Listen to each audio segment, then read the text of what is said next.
Simon Sinek dalam bukunya Start with Why memperkenalkan konsep Golden Circle yang menempatkan why di pusat. Why adalah alasan utama atau tujuan mendasar yang menjadi pendorong tindakan. Ini menjawab pertanyaan seperti, apa yang kita percayai? Apa tujuan besar kita? Mengapa kita ada? Sinek menekankan bahwa organisasi atau individu yang hebat selalu tahu dengan jelas mengapa mereka melakukan sesuatu sebelum memikirkan bagaimana dan apa. Contohnya, Apple tidak hanya menjual komputer. Kami ingin menantang status quo dan membuat alat yang memudahkan hidup Anda, kata Sinek. Dengan memulai dari why, mereka menginspirasi dan membangun hubungan emosional dengan pelanggan. Setelah why, kita beralih ke how, yang menjelaskan cara atau pendekatan unik untuk mencapai why. Ini adalah keunikan, proses, atau nilai-nilai yang membedakan kita dari yang lain. Apple, misalnya, mencapai tujuannya dengan menciptakan produk yang inovatif, mudah digunakan, dan memiliki desain yang menarik.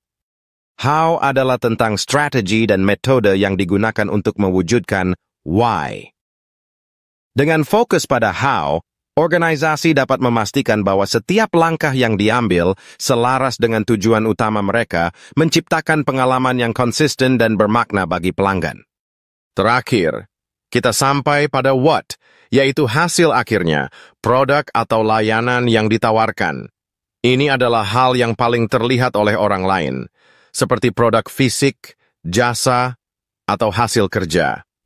Dalam kasus Apple, ini berarti menjual iPhone, iPad, dan MacBook. What adalah manifestasi dari why dan how. Meskipun penting, what seharusnya tidak menjadi fokus utama. Dengan memulai dari why dan how, produk atau layanan yang dihasilkan akan lebih relevan dan menarik bagi audiens, karena mereka memahami dan merasakan nilai yang mendasarinya. Banyak organisasi berpikir secara terbalik, dimulai dari what, how, why. Mereka fokus pada apa yang mereka jual dan bagaimana melakukannya, tetapi sering lupa menjelaskan alasan mendalam atau tujuan besar mereka. Pendekatan ini kurang inspiratif karena tidak menyentuh emosi atau keyakinan mendalam pelanggan.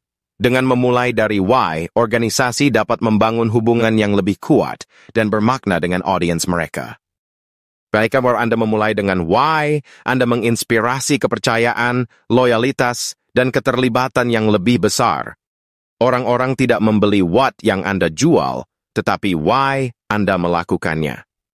Bayangkan lingkaran. Why adalah inti terdalam, tujuan, how adalah strategi, cara, dan what adalah hasil luar, produk. Pendekatan ini seperti menyalakan api dari dalam, bukan hanya menyulut permukaan. Dengan demikian, organisasi dapat menciptakan dampak yang lebih besar dan berkelanjutan.